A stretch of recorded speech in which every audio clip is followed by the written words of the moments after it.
मित्रांनो, हा व्हिडिओ प्रचंड शेअर झालाच पाहिजे बरं का.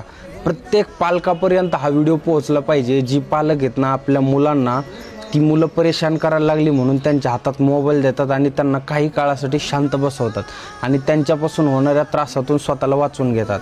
मित्रांनो, हा व्हिडिओ बघितल्याच्या नंतर एक गोष्ट लक्षात यायला पाहिजे की त्या मुलाची अवस्था काय झाली आहे, त्याच्या अंगावरती किती घाण माशा बसल्यात, किती विचित्र अवस्थेत तो मुलगा त्या ठिकाणी बसलाय आणि करतोय काय तर मोबाईलमध्ये गेम खेळतोय.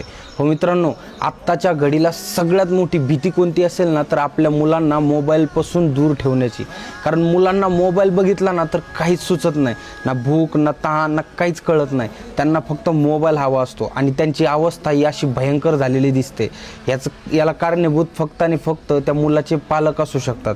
कारण ज्यांनी त्या मुलाने परेशान करायला लागलं की हातात मोबाईल देऊन त्याला गप्प बसवायचं काम केलं, म्हणूनच या गोष्टी घडतात.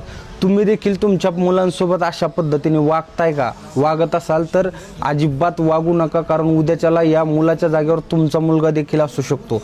म्हणून हा व्हिडिओ प्रचंड व्हायरल झालाच पाहिजे बरं का.